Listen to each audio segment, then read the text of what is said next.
Kotaku blasts Nintendo over Tears of the Kingdom. Let's see what they got going on. Here we go. Yesterday we talked about IGN and some mistakes they made in how they handled their preview coverage, specifically in Japan. I know a lot of people focused on what I said about the U.S. team, but the U.S. team might have even had permission to talk about what they talked about, so we're not going to get into that, and that coverage is still up, and Nintendo never took it down. But they did take down the stuff in Japan, so I just wanted to... I wonder what happened. I hope he explains it, because I didn't hear about this. This is the first time I'm hearing about this. Be a little forward that this isn't about them, but it is interesting to see another major outlet, this time Kotaku, claiming to have some problems with Tears of the Kingdom and Nintendo. And okay, let's hear it. This is something that is very strange to talk about, but also exemplifies that even major mass media are not exempt from Nintendo's wrath. Now, I don't think anybody is exempt from Nintendo's wrath. If we have learned anything over the last 10 years, no one is safe. I dive into what's happening here with Kotaku and Tears of the Kingdom, I want to remind you that we are giving away a Zelda Nintendo Switch OLED. We're also giving away a Tears of the Kingdom Special Edition. Also giving away a Tears of the Kingdom pin from PAX East. That's cool. That's really cool. You can down in the pin comment or the description to I enter. think Nintendo should send me one of these and I'll unbox it on stream. I think that'd be a great idea for them. It'd just be smart, good marketing. I think it'd just be, just in general, like just a positive for everybody whenever you think about it. Also, we're on our road to 133,000 subscribers. We're trying to match 133 years that Nintendo has existed. Now, look, guys, when we're talking about Kotaku, it's pretty obvious. A lot of people like crapping on Kotaku. That's been true for a long time. A lot of people like crapping on IGN as well. It's no secret why the IGN video did so well yesterday. A lot of people like looking down on mass video game media. And I want to note that I don't think everyone that works at these places is bad or evil. Maybe the I am very much... I try to be extremely sympathetic to these, like, large gaming companies, like gaming review companies. Now, I'm not saying that they can't make mistakes. All I'm saying is that I understand that there is a machine, and the gears in that machine are very big, they turn very slow, and people can get crushed inside of the machine. And I think what happens a lot is that you have a reviewer that is given way too much to do, and they have, let's say 7 hours to not only play the new Zelda, but on top of that, make a review of it. So guess what happens? They play the new Zelda for 5 hours, and then they make a review in 2 hours. Guess what happens? The experience isn't very good, and neither is the fucking review. Is it their fault? In a way it is, yeah, but they're also a product of their environment. So whenever I see something like this happen, I don't immediately shit on them completely, not unless they draw completely unfair conclusions. Jason Schreier, you're right for Kotaku, so they've had some good contributors. Yeah, and I think that's just what happens, right? Is that this is just the nature. Like, my dad complains about this all the fucking time, right? Because, like, my dad used to be an executive at a publishing company, and, like, his specialty was grammar and usage. So whenever he sees somebody put LOL in the Austin American-Statesman newspaper that he has been subscribed to for over 30 years, he loses his fucking mind. He gets so angry about it. He says it's like some of the articles are really boring. And then, like, now I have friends, because, like, I'm a bit older, I have friends that work there, and I'm like, well, some of these guys did well in class, I remember them, but other ones, I can see how this got messed up. But just in general it's kind of fucking sad to see. And it's just, again, why is it so bad? Why is it so bad in the Austin American-Statesman? Why is it so bad in CNN? Why is it so bad at Kotaku? It's not because they're liberal leftist media that's trying to brainwash people into owning nothing and being happy, and that they'll eat the bugs, and, one global world order. No, it's none of that. It's just simply they are trying to maximize money. There are money maximizations. That's what it is. Why not both? Maybe it's a little bit of both.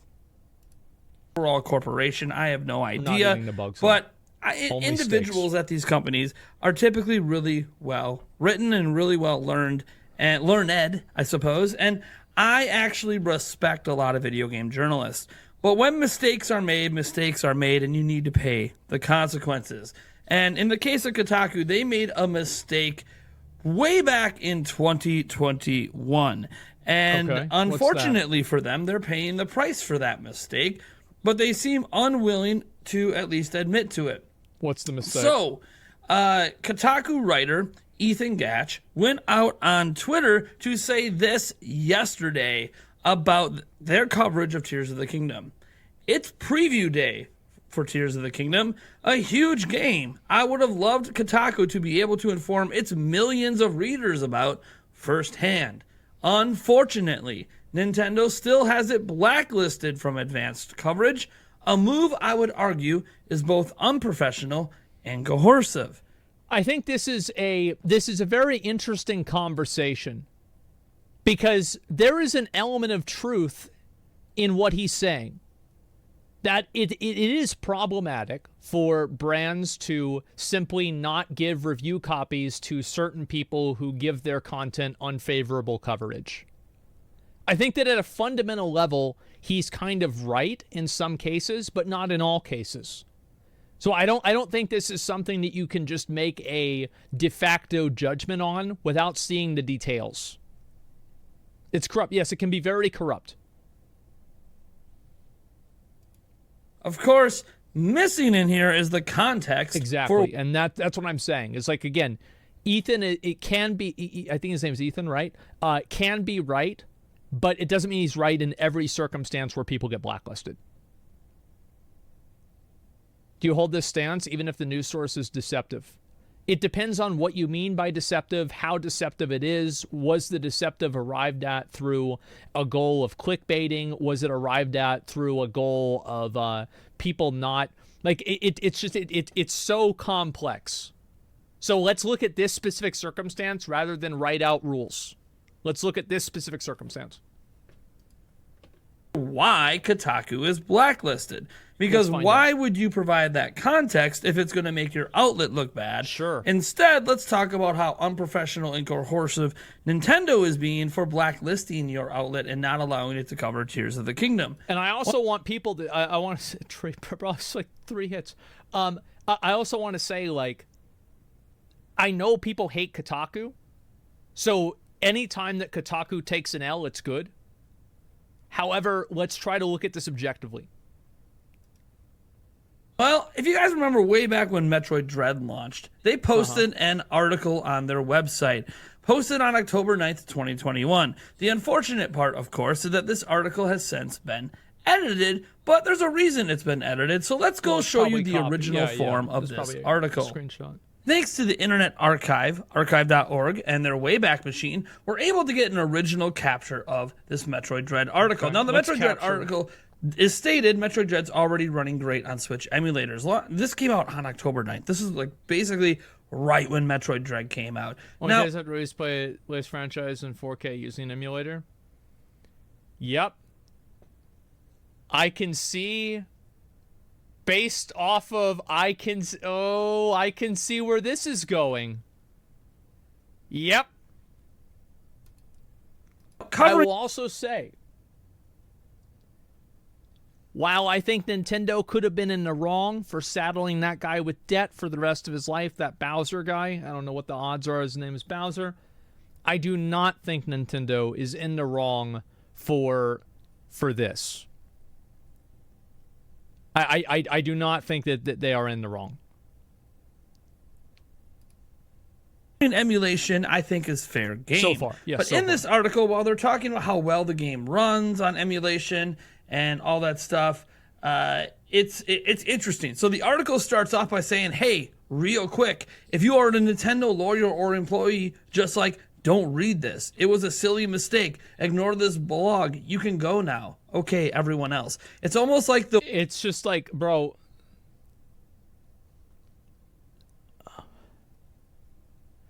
I really hope that whenever Zoomers take over from us millennials, that they can be more funny than we are.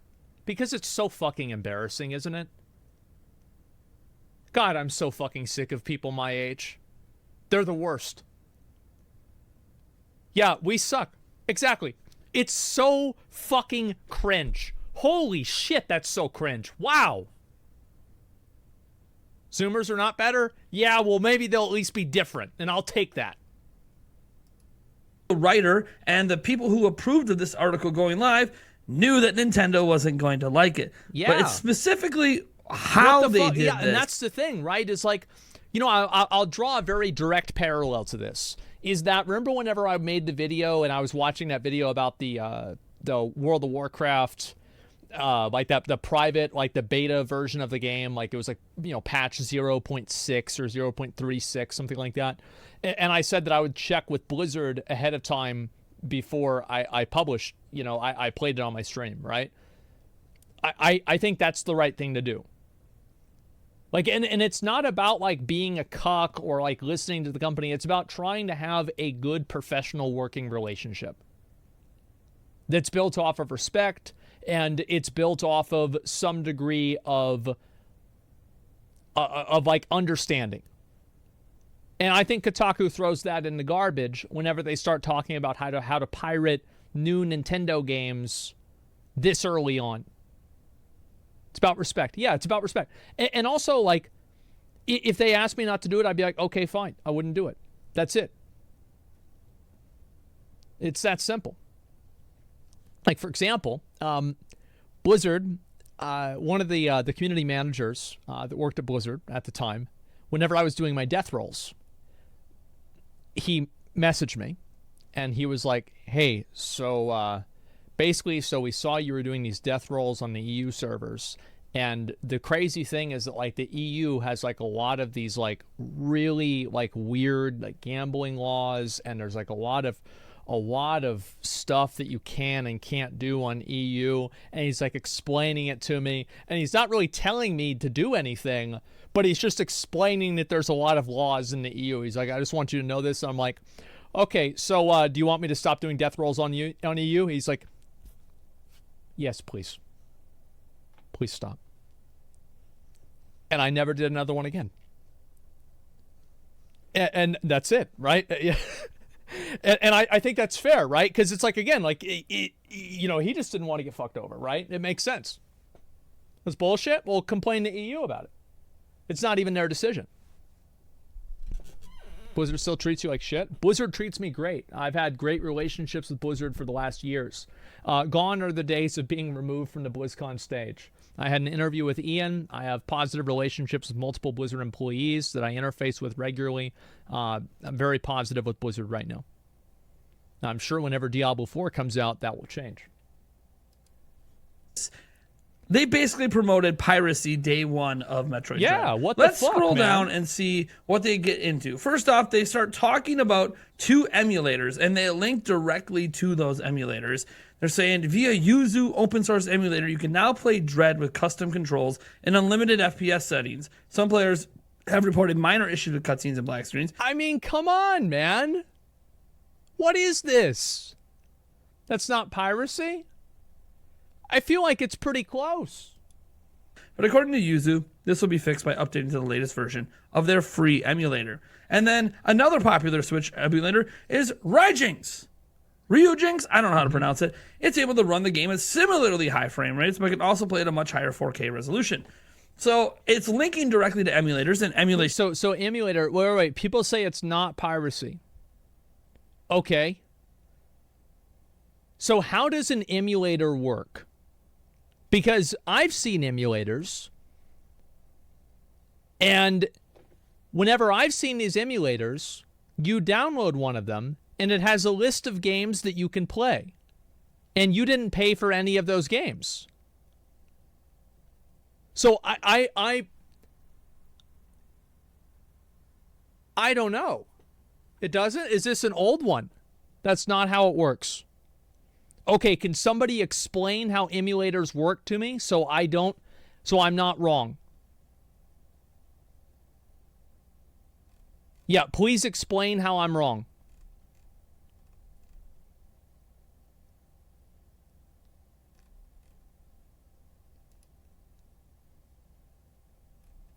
It's not piracy. They use real copies of the game. It's not like most emulators. People can pirate, but that's not exclusive. It emulates the hardware. That's it. Packing games is orthogonal. Some emulators require you to buy the game. Some don't. So some emulators are piracy. Yeah, like that's all I'm saying. It's like I remember I downloaded the Super Nintendo emulator, and this was like maybe 10 years ago, and it just had a list of games that I could play. Straight up. So like I don't know what this one is like, but I do know that emulators are like this. It's an option? Yeah, I don't know. The ROMs are 100% illegal? Most don't do that. An emulator is like a virtual console. As long as you get the game, ROMs, iOS illegally, then you're not breaking any rules. Everyone I know that emulates pirates, people are just trying to justify their usage. I think so too, because emulator itself doesn't hold the games. You have to get the ROMs separately. But can the emulators... like, again, my experience with emulators is so out of date that I'm not really confident, like, being super certain about this. But whenever I did emulators, I didn't have to pay for shit. And also, by the way, the consoles are a loss leader.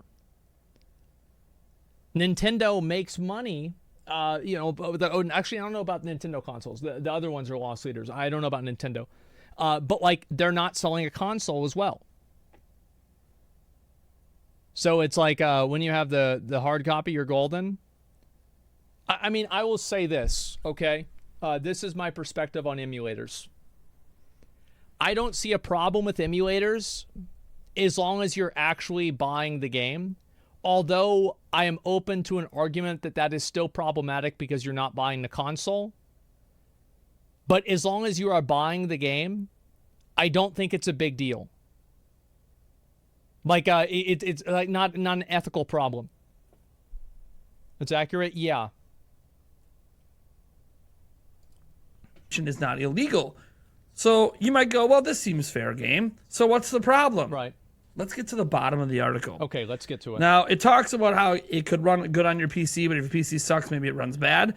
But here's the final paragraph of this. Right. If you want to play the rest of the Metroid franchise and don't want to shell out large amount of money on old consoles and games, your best bet is also emulation. See what they're saying? They just made a whole article telling you that just thank God for pirates, modders, and hackers. Emulators is pretty much fine. I mean, can we at least agree? All right, so this is a list of 4 things, and maybe one of the 4 things isn't bad, but pirating and hacking games is, like, not super good. If you're the developer, right? This is not something you're like, oh yeah, wow, I'm so fucking stoked to send these guys a early copy of my game so they can use this as a tool to promote how to pirate my fucking games. I don't know. I think that's really fucking fair. I think that Nintendo is in the wrong in a lot of these fucking cases, but this is one of the cases where they're not really that much in the wrong. How does this article get approved? Probably ego. Dread is best played via emulators, and then at the end encourage you to emulate even more Metroid games. And there it is. You know, while they don't say the words, it's massively bad faith. We're piracy. They don't say go out and download illegal copies of. But they do though. They say thank God for pirates, bro. Like, they do. They clearly do. They aren't saying it. It's very clear. This article is promoting you to emulate day one Metroid Dread and the rest of the Metroid franchise. And the implication is you want to know how we know? Because they updated the article twice. First, this update here you see at the top of the article. Why not just take it down?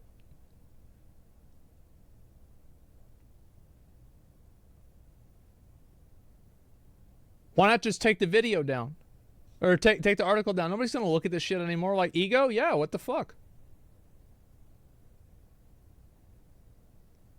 Oh my god, poor Nintendo. They're losing so much money. I can't.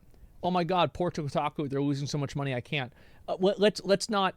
That's such a flimsy conversation point. Please stop it. There is nothing about Nintendo lawyers. Don't watch. Go away. It's just more background information on Metroid Dread. So there was a massive edit. And then at the end, here's some notes. Editor's note, per a request by Nintendo, we have updated the article to generally assert that Kotaku does not promote or encourage piracy. Meanwhile, that's different because thank God, I guess God wasn't real. There you go. That's proof right there. Checkmate, Christians. You were promoting emulating Metroid Dread on day one. Kotaku declined to enact changes that blurred the line between suggestions and aggressive line edits to preserve editorial independence. You know, like telling Nintendo not to look at this because they knew Nintendo would be mad. Yeah. Then they did a second update at 10:10 at 2:20 p.m. An earlier version of the story was understood by many readers to be a direct suggestion to illegally download this just It was. released game. Because again, you were promoting how well this game ran day one on emulators, linking to those emulators, saying you should emulate this game instead of playing it on Switch. Yeah. Didn't even mention how it plays on Switch. And then noted, hey, why not you go just emulate the rest of the Metroid franchise while you're at it? Anyways, they said we regret this interpretation. It's very obvious why that was the interpretation, and apologize. And then they go on to say Kotaku these emulations a vital part of the world of gaming, blah, blah, blah, blah, blah. But this is what... Not least when it comes to game preservation. I think, guys, this is my perspective on it, right? Is that if a game is being sold by the publisher, you should buy it from the publisher. If the game is no longer being sold, you have every ethical right to download it, pirate it, do whatever you want. It's like, I don't think, like, theoretically, if they made a version of Bloodborne that was for the PC, I wouldn't play it if it wasn't a From Software sanctioned version. I wouldn't do it. Unless they were, like, pretty much fucking fine with it. They didn't give a shit. But yeah, it's just like, it's so obvious. Sam, I would. Well, I'm also like, I don't blame you for doing it. Like, I'm a content creator, right? You just play video games. Who gives a fuck what you do? Do it. Go ahead.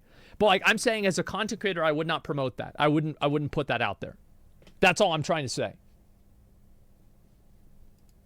Got them blacklisted. This article here, day one of Metroid Dread, or day two, however you want to look at the semantics of it, and it is literally pushing people to emulate Metroid Dread day one. Absolutely. That's why Kotaku got blacklisted. And to be tone deaf to that is to be silly. Now, maybe they think it's been a couple years or a year and a half. Maybe we shouldn't be blacklisted anymore. Heck, maybe the person who wrote that article if it's been a year and a half, why don't you just delete the fucking article? It's been 2.5 years. Just get rid of the article. Problem solved. Be like, hey guys, listen, we really fucked up. We're sorry. You know, it is what it is. Work there anymore. But here's the problem, and I know this because we've heard how the Kotaku process works. But it's also, the other thing is that they did. Okay, good. I'm glad they did. The other thing is, like, Kotaku does like race baiting and like this political baiting shit constantly with their articles. And this is why Square Enix blacklisted them too, probably. Is that they don't want to get ambushed by some fucking do-gooder who thinks that there's some sort of fucking, activist that's trying to grill a Japanese game director on why it doesn't have representation that reflects American standards. It's like, it's so fucking backwards. And the worst part about it, I think, to me, is that it's so hypocritical. And I hate calling things out that are hypocritical. I've said this before, but I think it is. And this is why it shouldn't be taken seriously, though, is that how are you saying in order to be more culturally, you have to listen to our culture for you to be more culturally aware. But you have to suppress your culture and engage in our culture for you to be culturally aware. What the fuck? Of course they don't want to deal with that. Former staff members there that had to go through an approval process. That was why does Nintendo want to get farmed or Square Enix want to get farmed for outrage clicks? Because, and also, again, you're talking to somebody, English isn't their first language. This is a game director, not a politician, in a country that's completely fucking different.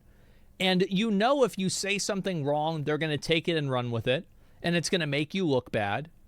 Why even do that?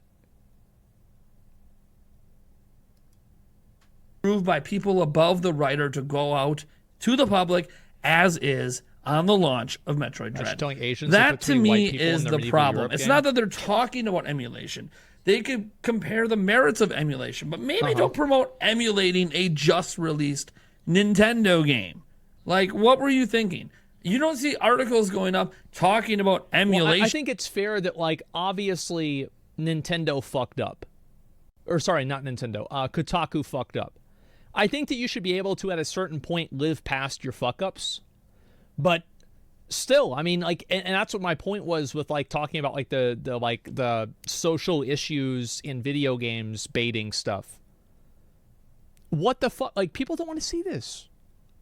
Like, the Japanese people, like, bro, that's a completely different culture. Like, don't put this on them. So, yeah, and I think that's totally fair because, like, the thing is that I remember whenever they did that article with Square Enix, and I know this is Nintendo, but, like, I'm sure, like, what do you think? Nintendo doesn't know about this, right? I'm sure that, like, a lot of people were mad at Square Enix for this because Kotaku framed it in a way that made Square Enix look bad. So why would they want to engage with somebody who does that to them? Of a just released PlayStation 4 game, because by the way, you can emulate PS4 today too. So when a new game drops, like let's say Spider-Man Miles Morales, nobody's sitting there day one of Miles Morales coming out and being like, hey, let's talk about how well this game runs on an emulator. Yeah, sure. Like that's just, you don't do that. Like they don't. It's Nintendo specifically, and I know some people will argue that Nintendo deserves to be emulated, deserves to be pirated.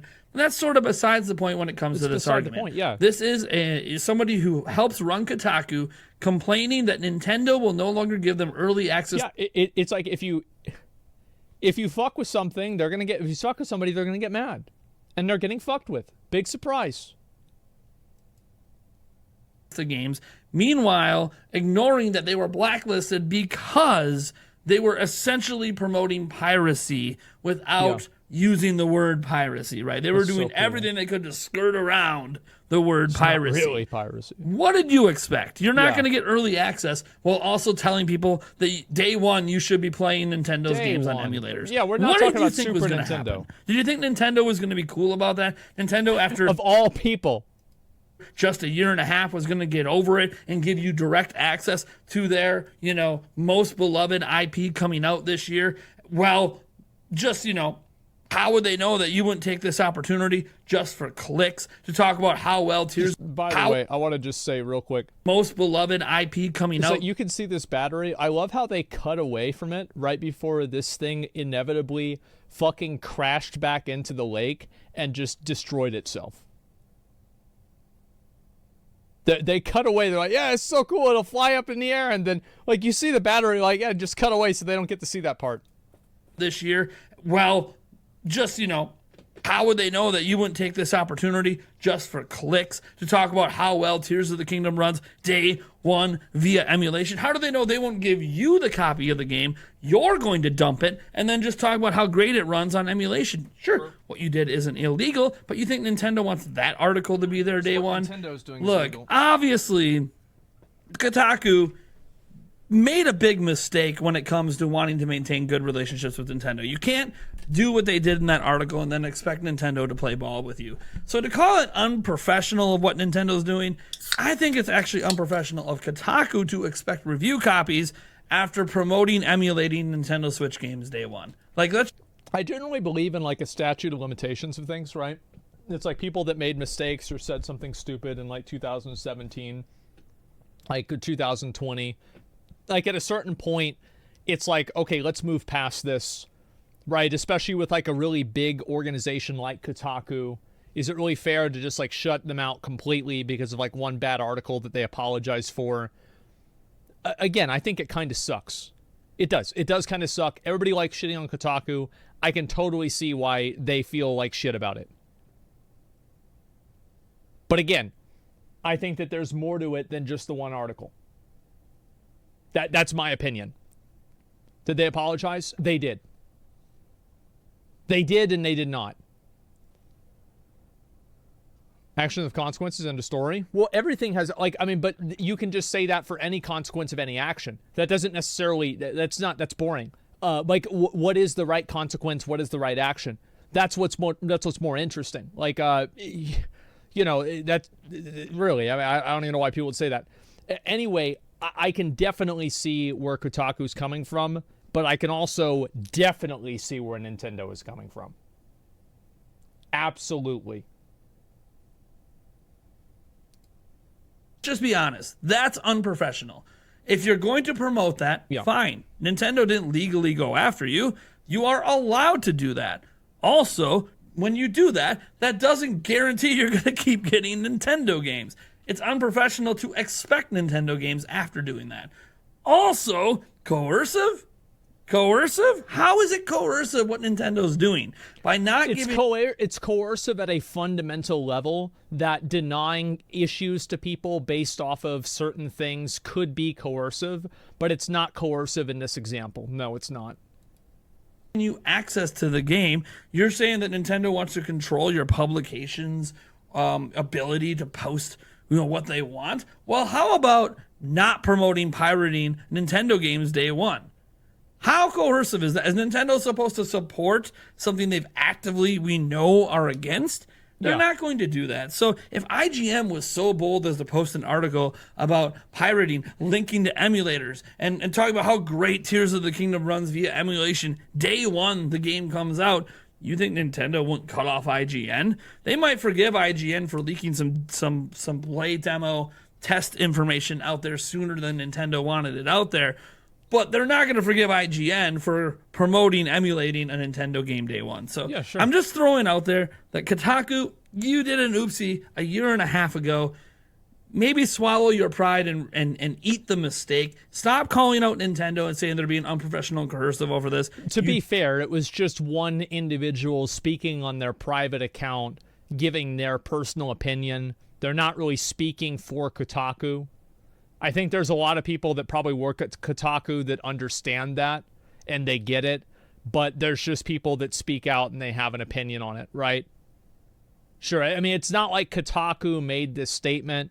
It's just a person that worked there. Deserve the treatment that you're getting from Nintendo. And guess what? Fair. Your review isn't going to lose any value by publishing it a week after the fact. If that was the case, YouTubers that do reviews won't be able to make a living doing it because most YouTubers that do reviews do not get review copies of games. Yeah. And thus, their reviews come out a week later, a month later, 6 months later sometimes, and still garner millions and millions of views. Like my New World review video, I put that shit out, I mean, how long ago? Like, it was like over a month after the game came out, 2 or 3 months after the game came out. That video has like 2 million views. People just want a good review. Like, yeah, obviously you're not going to capitalize on like the SEO, search engine optimization of like everybody looking for this game, everybody seeing this review. Yeah, you might not capitalize on that initial boom, but like in the next 5 years, whenever people look back on is this game good, if you make a good review, they're going to see your fucking video. Create a really damn good review and people will tune in for it. Now, before we cite that, not a single person should get access to play a game early. I think you could make an argument that certain places that review games, it's better for consumers that they get access early. However, I think that does cause a lot of problems. And if I could live in a world where literally nobody got access early and everybody had to wait for the release day to play the game, I would love that. I think that would be great. I don't get a review copy early. Kotaku doesn't get a review copy early. Fucking nobody gets this guy doesn't get a review copy early. The game comes out and everybody plays it and that's it. I would love that. I don't think it's ever going to happen, right? But I think it'd be great. It's fair. Yeah, it is fair.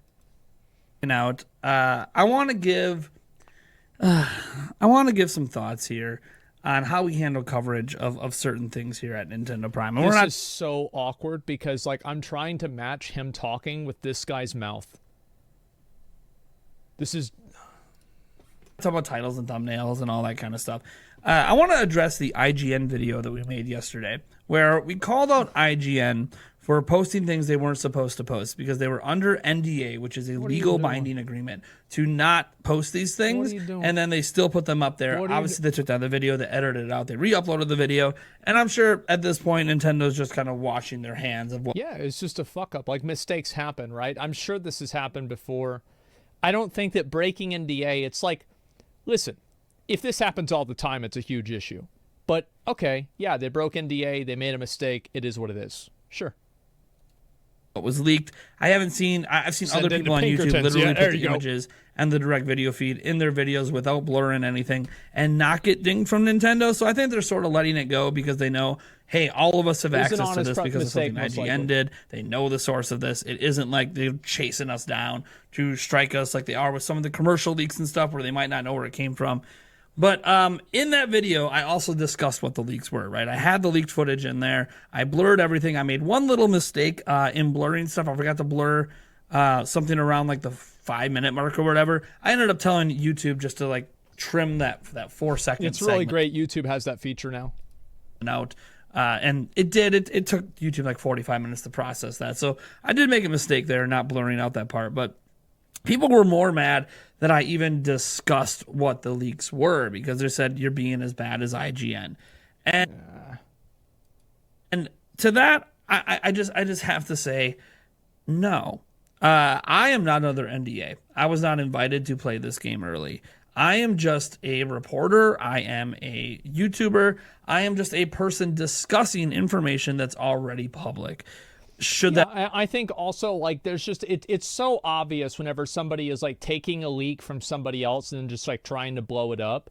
Like, this is what happens with WoW all the time, is that something gets leaked and now everybody, like, it's like Wowhead, it's like, oh, you kind of have to talk about it now because like everybody's talking about it.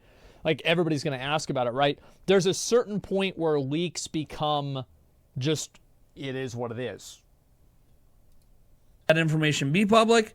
No, but it is. And if it's public, I have a right to talk about it. Yeah, this does not mean my channel is going to go and spoil the whole game for you guys. I have made this very clear that once the game leaks, we're not talking about any more leaks for Tears of the Kingdom. That's just the way it's going to be. It doesn't matter if I see the leaks. It doesn't matter if I know about it. What pussy bitch would leak the game? I don't get this. Because most of these people that leak the game, these are like 30 to 40-year-olds. You've been playing Legend of Zelda since you were a kid. Imagine how mad you would be if you were 7 years old and like you were trying to go through the first temple and somebody just tells you everything that's going to happen in Ocarina of Time. For the lulz. What the fuck? Why would you leak it? I don't understand why somebody would leak stuff. I don't get it. And this is coming from somebody who, like, if I saw that, I'd be like, oh, that's really cool. But most people don't want to have fucking spoilers. They're assholes. Yeah, fuck them, man. Asshole. Doesn't matter if I've seen hours of gameplay. I'm not going to talk about any of that once the game leaks. This was a demo leak, and it was something that IGN just did an oopsie on.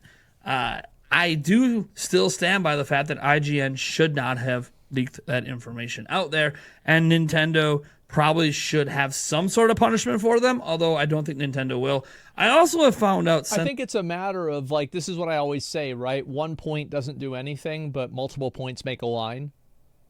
Somebody can make a mistake, and mistakes are understandable. Mistakes happen. But, like, if there's a lot of these mistakes, maybe you should stop giving people copies that make mistakes. Making that video that IGN Japan, I called it like a subsidiary or like just like a small part of IGN. They're actually owned and operated completely independent from IGN here in the United States. I didn't realize this at the time of publication. I found this out with some research I dug into. So they're actually independently ran. So they really made all these decisions completely independent of IGN, the home IGN here in the U.S. So I just wanted to point out that, you know, I still stand by that IGN shouldn't have done it, but once it's done and the information's out there, it is a leak, and we are going to talk about it. And I did warn before saying anything, spoilers. I think it says spoilers in the video. Yeah, I think that there's a threshold for me where, like, if a leak is popular enough and enough other people are talking about it, it's like, okay, all right, I'll talk about it. But if I only hear about it from like one or two people, I try to stay away from it. Like 4 times. But I know at like literally the 4-minute and 43-second mark, I said, now let's get into the spoilers. And then I paused for a second, and then I rambled for another 10 before I even said what the spoiler was. So I gave plenty of warning and a little pause in there to dip out of the video. I did that intentionally for people who wanted to avoid what the spoilers were. But, you know, maybe in the future I could do something like throw up a warning on the screen, like a spoiler warning visually, not just audibly. But I did. Everybody's threshold for spoilers is different. This is a losing battle for him. Just don't ever try to make people happy, because there's too many people that have too many different things. You can't make everybody happy. Do what you think is best and go from there. Be your own North Star. Don't look for other people to lead you. Warned. So, look, you can call it unethical. You can say that I'm as bad as IGN. It's just ridiculous. I wasn't under any agreement with Nintendo not to talk about this stuff. They were. Once it's public and everyone else is talking about it, why wouldn't I? Right? It's whatever. You win some, you lose some, guys. Anyways, guys, thank you so much for tuning in. I am Nathaniel Harold from Nintendo Prime. We'll catch you in the next video. Pretty decent video, I'd say. Yeah, it's fair enough. Quite loud, by the way. But yeah, I didn't really know this was happening, so I'm glad I saw this. Again, I think the guys at Kotaku, they've got a point that it can be problematic whenever certain people get copies and other people don't. It can lead to abuse, etc. There's a good foundational point that Kotaku has, but I can absolutely see where Nintendo is coming from, especially contextualized around how they misrepresented Square Enix as trying to, not have diversity in their games.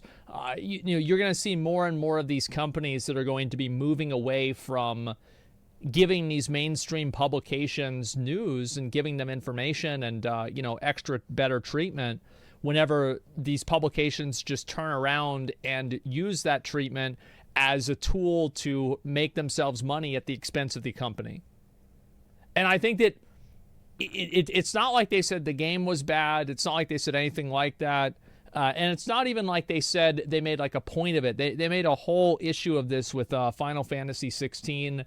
And I think, it's one thing to make a comment about it in an article. It's another thing to make an entire article about it. So yeah, you mean break their trust and ask for special treatment? That's just no? Yeah, exactly. Sorry, it's a bad point. Kotaku had no argument for what they did, deserved to be blacklisted. No, I agree with you. They have no argument for it.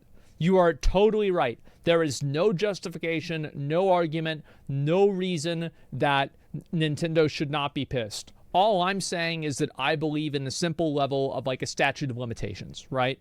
Of like at a certain point, I hope Nintendo can forgive them, or at least find something a little bit more relevant or timely to blacklist them for instead. People should be allowed to live past their mistakes at a certain point. But I can clearly see where Nintendo's coming from. I think I'm being very fair here. If Kotaku cleans up their shit, sure. Exactly. That's my point.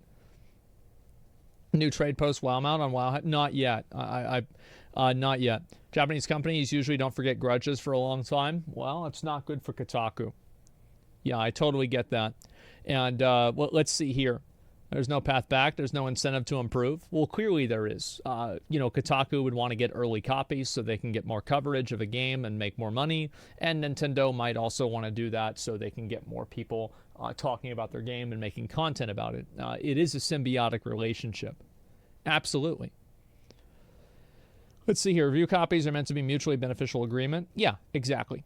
Kotaku turned around and spat in their face. Fair to blacklist them 100%. Yeah, I totally agree. I totally agree. All I'm saying is that I hope that at a certain point Nintendo can forgive them and move past it, or at least find a new thing to not forgive them for. That's all I'm saying.